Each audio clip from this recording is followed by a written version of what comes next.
नमस्कार, मैं हूं नंदिता कुरेशिया। इस वक्त की अहम खबर, बलात्कार का केस दर्ज होने के बाद 15 दिन से नारायण साईं लगातार फरार चल रहा है। भागे भागे फिर रहे नारायण साईं की तलाश में सूरत पुलिस की 6 टीमें लगी हैं। पुलिस जगह जगह छापेमारी कर रही है, लेकिन अब तक उसका कुछ पता नहीं चल रहा है। नारायण साईं को परसों रात को मध्य प्रदेश के शिवनी शहर में देखा गया था।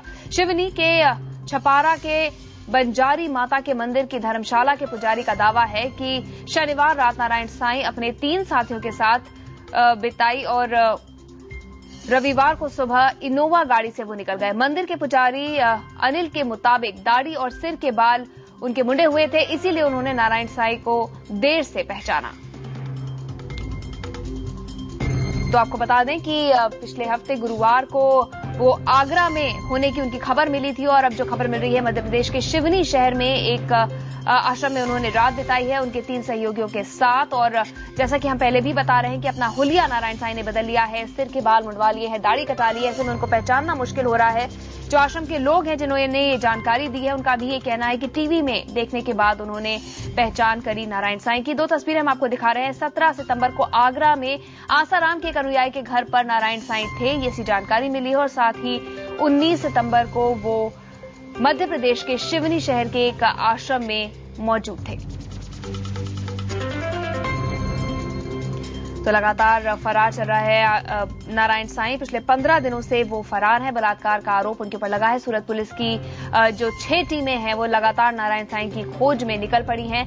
हालांकि जो इनके अनुयायी हैं वो अभी भी यही कह रहे हैं कि नारायण साईं भागे नहीं हैं, वो कहीं तपस्या कर रहे होंगे। लेकिन जो खबरें मिल रही हैं हम आपको लगातार दिखा रहे हैं, नारायण साईं फरार चल रहे हैं और उन्होंने अपना वेशभूषा भी बदल ली है। साथ ही अब वो ऐसी जगहों पर छुप रहे हैं जहां उनके होने की संभावना सबसे कम है। मध्य प्रदेश के शिवनी की अगर हम बात करें, वहां ना आसाराम का कोई आश्रम है, ना ही नारायण साईं का कोई आश्रम है। एक धर्मशाला में जाकर उन्होंने रात बिताई है। साफ तौर पे अपनी पहचान और अपनी लोकेशन छुपाने की कोशिश नारायण साईं कर रहे हैं।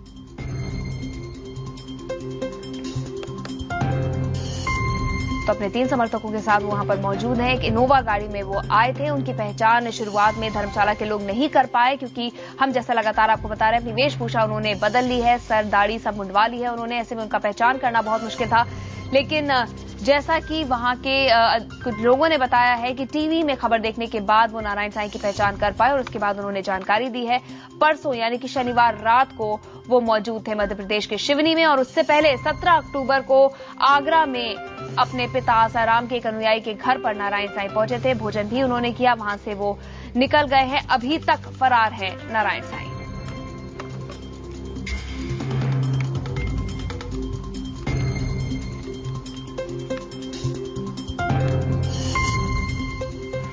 बलात्कार का आरोप लगने के बाद से ही आसाराम का बेटा नारायण साईं फरार चल रहा है। सूरत पुलिस उनकी तलाश में एक के बाद एक दूसरे राज्यों की खाक छान रही है। लेकिन अब पुलिस की मुश्किल और बढ़ती जा रही है, क्योंकि नारायण साईं ने भेष बदल लिया है और ऐसे में अगर वो पुलिस के सामने आ भी गया तो उसे पहचान पाना मुश्किल होगा।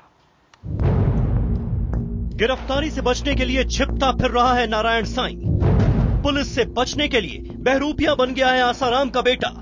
बदल लिया है अपना हुलिया। पहचान छिपाने के लिए मुंडवा लिए हैं बाल और दाढ़ी।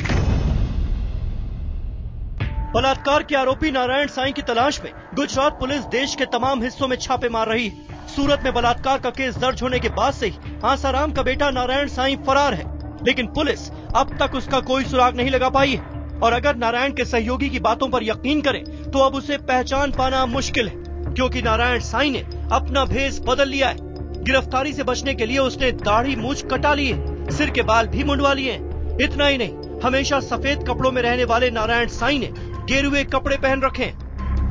उनका मेरे को विश्राम करना, हमने उनको दूध जरूर पिलाया है, दूध पर उन्होंने विश्राम किया है। सुबह मैं उनके ड्राइवर को फिर हाथ जोड़कर कहा, भाई हम परिवार वाले लोग हैं, आपने विश्राम कर लिया, अब आप निकल जाओ।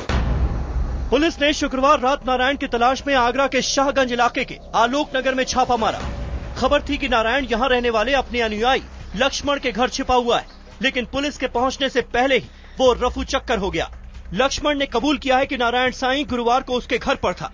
लक्ष्मण का कहना है कि उसके ड्राइवर ने नारायण साईं के लिए आगरा का एक सिम कार्ड भी मांगा था, लेकिन लक्ष्मण ने अपने परिवार का हवाला देते हुए सिम कार्ड देने से इनकार कर दिया। कोई ड्राइवर जो आया था वो ड्राइवर मैसेज लेके आया था, वो कह रहा है कि सिम कार्ड हमें लेके दे दो, तो मैंने उनको हाथ जोड़कर, हम परिवार वाले लोग हैं, हम इस लफड़े में नहीं फंसेंगे।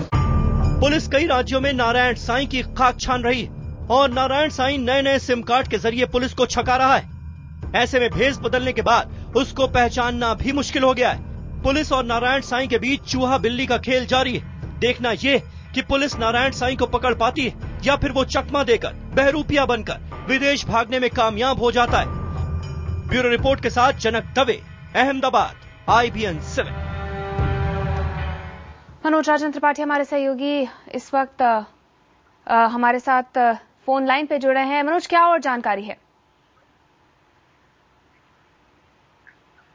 देखिए, मैं सिवनी की जहां तक बात करूं तो सिवनी के छपारा के पास जो मंदिर है, बंजारी माता का मंदिर है, और उस मंदिर में शनिवार की रात को उसके पास में एक धर्मशाला है जो कि मंदिर से लगी हुई है, जो कि अगले दिन बताया गया है। इतवार के दिन पुजारी ने बताया कि जो नारायण साईं है अपने 3 साथियों के साथ यहाँ पर रुका हुआ था। और पुजारी का दावा है कि जो टीवी पर उसने जो तस्वीरें देखी हैं कि बाल कटे हुए हैं, सिर के बाल कटे हुए हैं, दाढ़ी कटी हुई है, उन तस्वीरों को देखने के आधार पर पुजारी दावा कर रहा है कि यहाँ पर नारायण साईं आए थे। नारायण साईं अपने 3 साथियों के साथ थे और उसके साथ साथ यहाँ से अगले दिन सुबह यानी इतवार की सुबह यहाँ से इनोवा गाड़ी में निकले हैं। हालांकि इस बात के बारे में आगे जानकारी नहीं है कि यहाँ से आगे कहाँ गए हैं, लेकिन पुजारी का सीधा दावा है कि जो नारायण साईं अपने 3 साथियों के साथ यहाँ शनिवार रात में इस धर्मशाला में रुका हुआ था। बिल्कुल, मनोज शर्मा भोपाल से हमें यहाँ पे जानकारी देते हुए। मध्य प्रदेश के सिवनी में मौजूद थे नारायण साईं, ऐसी खबर लगातार मिली है और एक आश्रम में उन्होंने रात भी बिताई थी। क्या कुछ और जानकारी मनोज वहां पर लोगों ने दी है नारायण साईं के बारे में, उनकी बॉडी लैंग्वेज के बारे में, उनके बर्ताव के बारे में? साथ ही क्या इनोवा का नंबर वो नोट कर पाए हैं?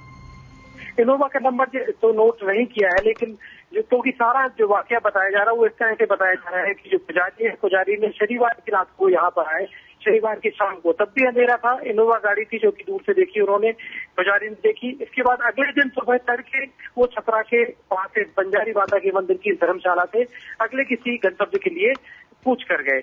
तो पुजारी के दावे में ये बात पर सामने मुख्य तौर पर आ रही है कि उसने अगले दिन जिस तरीके से इतवार में तस्वीरें देखी, टीवी पर तस्वीरें देखी कि दाढ़ी कटी हुई है, सिर के बाल कटे हुए हैं, उसके आधार पर उसने ये इस तरह का अंदेशा जताया और दावा किया है कि नारायण साईं अपने 3 साथियों के साथ यहाँ पर था।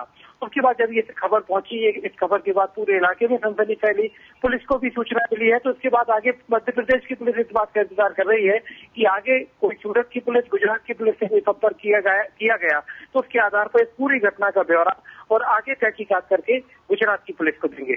शुक्रिया मनोज, तमाम जानकारी हमें देने के लिए। मनोज शर्मा यहाँ पर बताते हुए कि पूरा सहयोग देने की बात मध्य प्रदेश पुलिस की तरफ से कही जा रही है।